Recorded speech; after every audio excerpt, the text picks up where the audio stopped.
Hello दोस्तों, good morning. आज हम लोग 12 क्लास का एक वेरी इंपॉर्टेंट टॉपिक पढ़ेंगे जिनका नाम है कूलॉम नियम, जो एग्जाम में 5 नंबर में आता है। ठीक है। सभी बच्चों को हमारे तरफ से good morning all of you. ठीक है।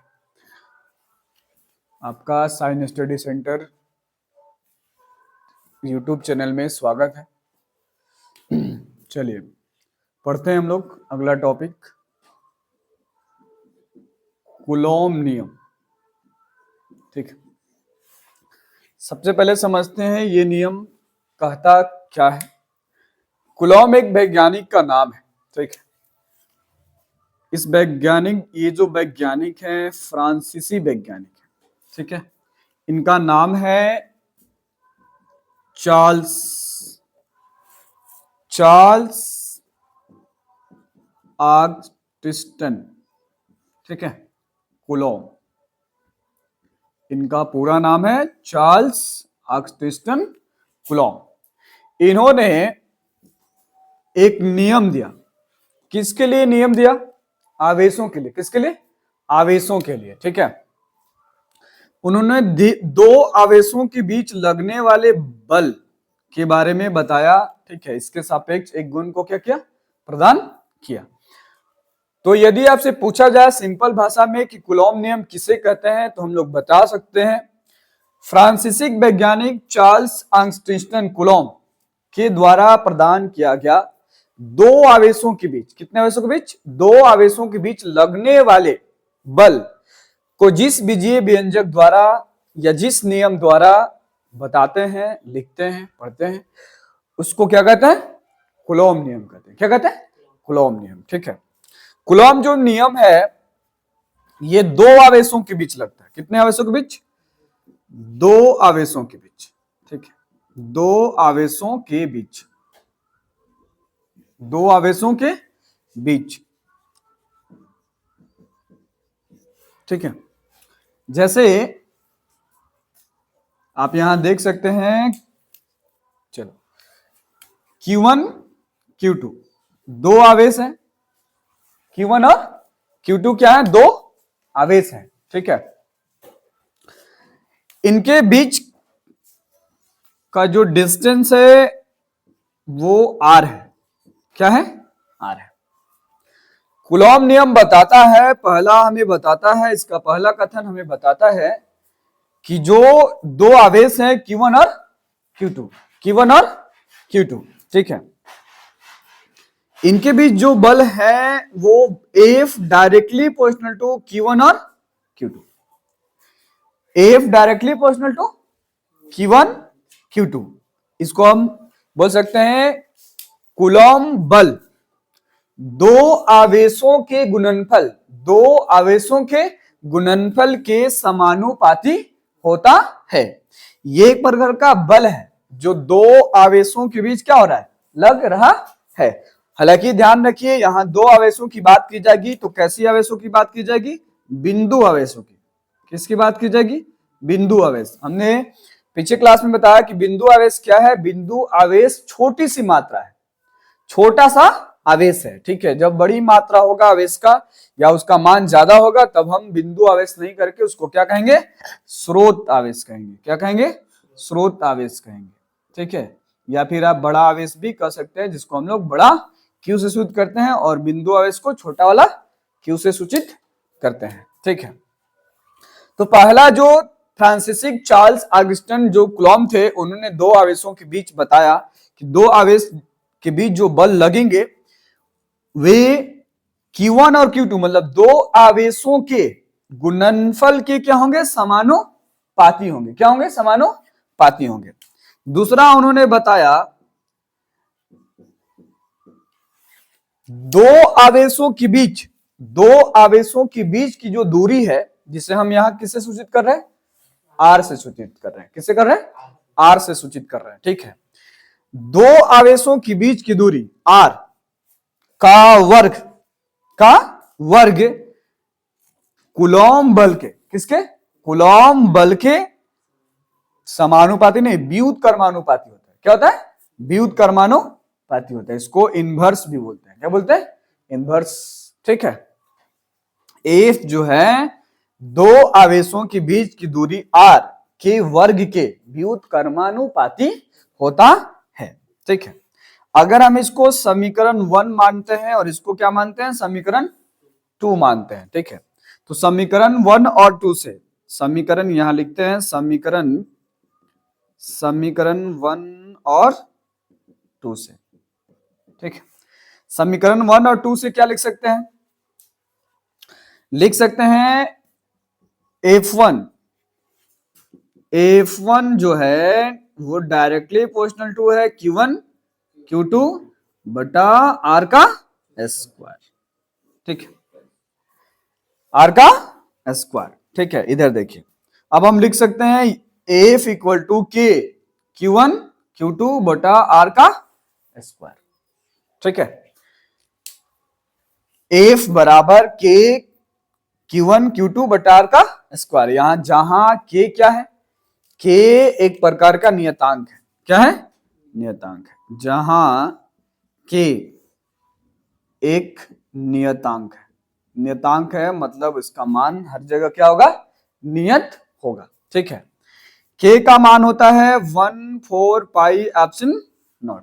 क्या होता है, 1/4 पाई एप्सिलॉन नॉट होता है। ठीक है, इतना बराबर होता है, अगर हम इसका मान लिखना चाहें, ठीक है, तो लिख सकते हैं K का मान 4 पाई और एप्सिलॉन नॉट का अगर हम मान लिख लें तो लिख सकते हैं 9 गुना 10 का पावर 9 न्यूटन मीटर स्क्वायर प्रति कूलम।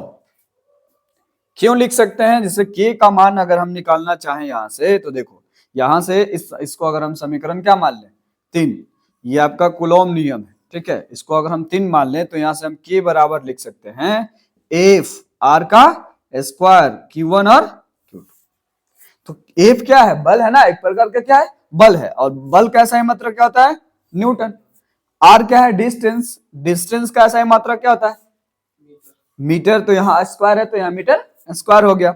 यहाँ Q1 और Q2, तो Q1 और Q, आप जानते हैं आवेश का जो SI मात्रक है वो क्या है, कूलम है।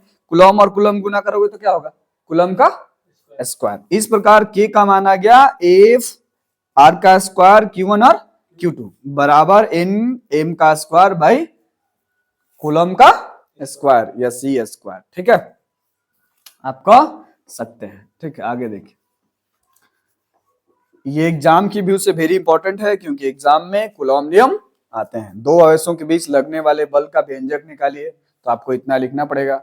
2-4 शब्द यहाँ लिखने होंगे, उनको बताना होगा कि जो कूलम बल है वो दो आवेशों के बीच लगने वाला एक बल है, जो Q1 और Q2 मतलब दो आवेशों के गुणनफल के क्या होता है, समानुपाती होता है, जबकि उनके बीच की जो दूरी है उनके वर्ग के व्युत्क्रमानुपाती होता है। ठीक है, यहां जो आपका एप्सिलॉन नॉट है, क्या है, एप्सिलॉन नॉट। ठीक है, एप्सिलॉन नॉट को हम लोग बोलते हैं विद्युतशीलता, विद्युतशीलता बोलते हैं, या आप इसको बोल सकते हैं परावैद्युतांक, परावैद्युतांक।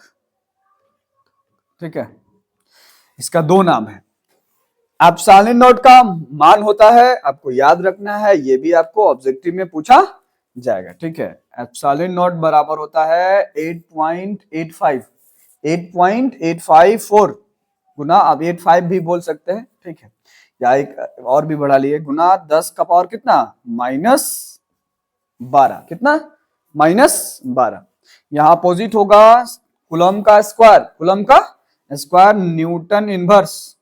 ठीक है, और फिर मीटर इनवर्स, क्योंकि ये अपोजिट हो जाएगा ना, यहां से जो एप्सिलॉन नॉट है, ठीक है, यहां से क्या हो जाएगा, ये अपोजिट हो जाएगा, इधर जाएगा तो इसका मान हो गया 8.85 कहिए या फिर 4 कहिए, गुना 10 का पावर -12 कूलम का स्क्वायर, फिर मीटर न्यूटन इनवर्स मीटर जो भी है, मीटर इनवर्स का स्क्वायर जो भी। ठीक है, इस तरह से हमने Q नॉट को बता दिया। अब ये जो आपने पढ़ा इसको क्या बोलेंगे, कूलम नियम। इतनी बात समझ में आ गई। अब इसको फिर से एक बार रिकॉल कर देते हैं, बताते हैं कूलम नियम क्या है। कूलम नियम हमने कहा कि एक वैज्ञानिक है जिनका नाम है फ्रांसीसी के रहने वाले हैं जिनका नाम है चार्ल्स आंस्टीन कूलॉम, जिन्होंने दो आवेशों के बीच लगने वाले बल को क्या किया, बताया। उन्होंने बताया कि दो आवेशों के गुणनफल एफ के मतलब कूलॉम बल के समानुपाती होता है।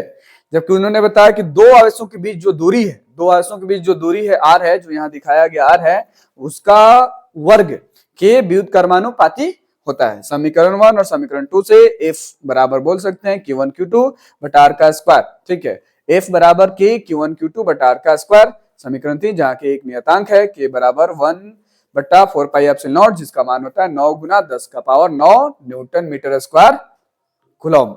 अब जरा ध्यान दीजिए एक और चीज, अगर हमें कूलॉम बल निकालना है, एफ निकालना है, यदि दिया रहा है जो डिस्टेंस है इनके बीच r बराबर 1 मीटर, कितना 1 मीटर, मतलब इनके बीच के जो डिस्टेंस है 1 मीटर है। ठीक है, जबकि अगर हम आवेश का जो मान लें वो 1 कूलॉम है, कितना है 1 कूलॉम है, यहां भी 1 कूलॉम है और यहां भी कितना है 1 कूलॉम है। ठीक है, तो हमने लिखा यहां Q बराबर कितना 1 कूलॉम। तब हमें अगर F का मान निकालना हो, तब हमें क्या निकालना हो, F का मान निकालना हो, तो देखिए अगर आप मान रखिएगा, ठीक है, इन दोनों का, तो आप लिख सकते हैं K इक्वल टू 1, क्योंकि 1 से गुना कीजिएगा तो क्या आएगा 1 आएगा, और फिर क्या आएगा R का स्क्वायर मतलब 1 का स्क्वायर। तो आप कह सकते हैं कि जो F है वो किसके बराबर हो जाएगा, K के बराबर हो जाएगा। किसके बराबर हो जाएगा, K, और K का मान आप जानते हैं कितना है, K बराबर 9 गुना 10 का पावर 9 न्यूटन मीटर स्क्वायर प्रति। तो अगर आपसे पूछा जाए यदि R का मतलब दो आवेशों के बीच की डिस्टेंस 1 मीटर हो और उनका आवेश 1 कूलॉम हो, तो F का मान कितना होगा, तो F का मान कितना होगा, ठीक है, 2 का होगा तो यहाँ 2 रख के मान रखेंगे, 3 होगा तो 3 रख के मान रखेंगे। ठीक है, इसका मान हमने बता दिया, कैलकुलेट करेंगे तो मान आपका आ जाएगा। ठीक है, चलिए अगला टॉपिक देखते हैं। ये टॉपिक आपको समझ में आ गई होगी। अगर हमारे वीडियो अच्छी लगे तो आप सब्सक्राइब कीजिए, शेयर कीजिए, लाइक भी कीजिए, और कमेंट में जो आपको लगे, ठीक है, आप भेज सकते हैं। ठीक है, मिटाते हैं इसको, अगला जो टॉपिक है उस पर बात करते हैं।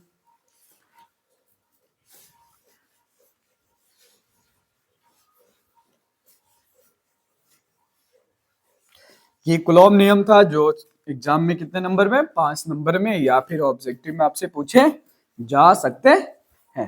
ठीक है, अगला जो टॉपिक है वो है दिशा के साथ बल का हल।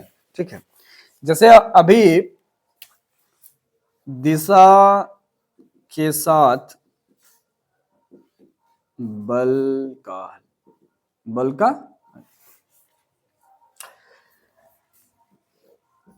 यहां Q1 है और फिर क्या है Q2 है। ठीक है, यहां से डिस्टेंस इसका, यहां से ये वाला डिस्टेंस। ठीक है, अगर हम इसको R1 और क्या मान ले R1 और क्या मान ले R2, अब यहां से यहां का जो डिस्टेंस होगा वो होगा R21, कितना R21, या फिर आप ये भी लिख सकते हैं R12, क्या R12। जैसे अगर यहां पे हमने लिखा, एक और लिख देते हैं, जैसे यहाँ पे Q1 है और फिर Q2 है, तो अगर हम R यहां लिखना चाहे तो क्या लिख सकते हैं R12। ठीक है, अब यहां कहने का मतलब यहां पे आप दो चीज लिख सकते हैं, R21 या फिर R12। इसका मतलब हम समझाने की कोशिश कर रहे हैं। ठीक है, यहां जो R1 दिख रहा है और जो R2 दिख रहा है एक तरह का स्थिति सदिश है। क्या है, स्थिति सदिश है। ठीक है, स्थिति सदिश है।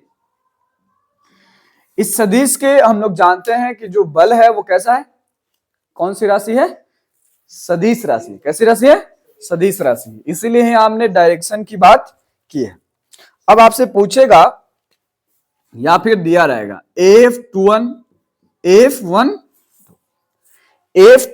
और F12। ठीक है, तो आप बताइएगा जब 2-1 रहे, क्या रहे 2 और 1, तो 1 से 2 पर, किस पर, 1 से 2 पर बल लगेगा, जब किस पर 2 से 1 पर बल लगेगा।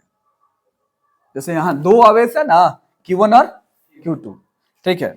तो अगर हम F21 निकालें तो 1 से किधर, हाँ इधर की ओर बल लगेगा, ठीक है, Q1 से Q2 पर बल लगेगा। जबकि अगर हम F12 की बात करते हैं तो 2 से 1 पर, मतलब इसकी डायरेक्शन क्या हो जाएगी, अपोजिट हो जाएगी, ठीक है। तब हम इसको लिख सकते हैं, अगर हम डायरेक्शन की लिखने की बात करें तो R12 यहां लिख सकते हैं, F लिखो क्योंकि बल लग रहा है ना, तो F21 लिखो, और यहां इसके उल्टा डायरेक्शन हो रहा है तो आप यहां क्या लिख सकते हो, F12, अर्थात ये दोनों आपस में क्या है, विपरीत है, ठीक है। यदि ये इधर है, F21 इधर है, तो F12 इधर है, मतलब ये दूसरे के क्या है, विपरीत डायरेक्शन में बल लग रहे हैं, ठीक है। अगर इसकी स्थिति सदिश निकालना हो इन दोनों का, मान के चलिए है तो F1 और F2 हमने बता दिया, ठीक है। अगर आपको R1 R21 और R12 निकालना, ठीक है, R21 और R12 निकालना हो तब आप क्या कर सकते हैं, ठीक। इसको निकालने के लिए R2 माइनस R1 कीजिए, और यहां निकालने के लिए R1 माइनस क्या कीजिए, R2 कीजिए। स्थिति सदिश, सबसे पहले तो यहाँ की स्थिति सदिश आप जानते हैं 0 0 0 होता है, क्या होता है, 0 0, और यहाँ आपका दिया रहेगा, क्योंकि जब भी हम सदिश की बात करते हैं तो हमारे पास 3 डायरेक्शन आता है, I आएगा, ठीक है, J आएगा, और फिर क्या आएगा, K आएगा, है ना, I J और K। तो ये मूल बिंदु से इसका लिया जा रहा है, तो यहाँ 0 0 होगा, और यहाँ पे आपका कोई ना कोई मान दिया रहेगा, डायरेक्शन दिया रहेगा, तो वहां से आप क्या कर सकते हैं, निकाल सकते हैं, ठीक है। इस तरह से आप अगर कूलॉम बल को लिखना चाहे इस डायरेक्शन के हिसाब से, इस डायरेक्शन के हिसाब से, तो आप लिख सकते हैं, ठीक है। केवल डायरेक्शन बदल जाएगा, क्या होगा, केवल डायरेक्शन बदल जाएगा, ठीक है, बाकी सब सेम रहेंगे। जैसे अगर हम लिखना चाहें, लिखते हैं कूलॉम बल को, अगर डायरेक्शन के साथ लिखना चाहें तो भी लिख सकते हैं। देखिए हमने लिखा F12, क्या लिखा, F12, तो हम जानते हैं यहाँ के नियतांक है Q1 और Q2, ठीक है, Q1 और Q2 बटा R का स्क्वायर। तो कौन सा R आएगा, यहाँ पे R12 आएगा, क्या आएगा, R12 आएगा, और यहां हम लोग डायरेक्शन को लिखेंगे, किसको लिखेंगे, डायरेक्शन को, बस इतना ही फर्क है, ठीक है। अगर इसका मान निकालना चाहे तो हम इसको मोड में लिख देंगे, ठीक है, किसमें लिख देंगे, मोड में लिख देंगे, ठीक है। अगर इसका मान निकालना हो तो, नहीं निकालना हो तो इस तरह से हम लिख सकते हैं, ठीक है। एक और है अध्यारोपण का सिद्धांत, क्या है, अध्यारोपण का सिद्धांत, ठीक है। देखिए अध्यारोपण का सिद्धांत क्या बताता है,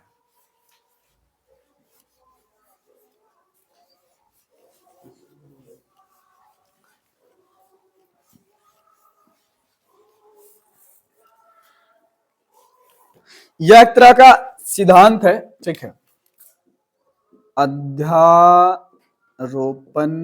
का सिद्धांत, ठीक है, अध्यारोपण का सिद्धांत, ठीक है।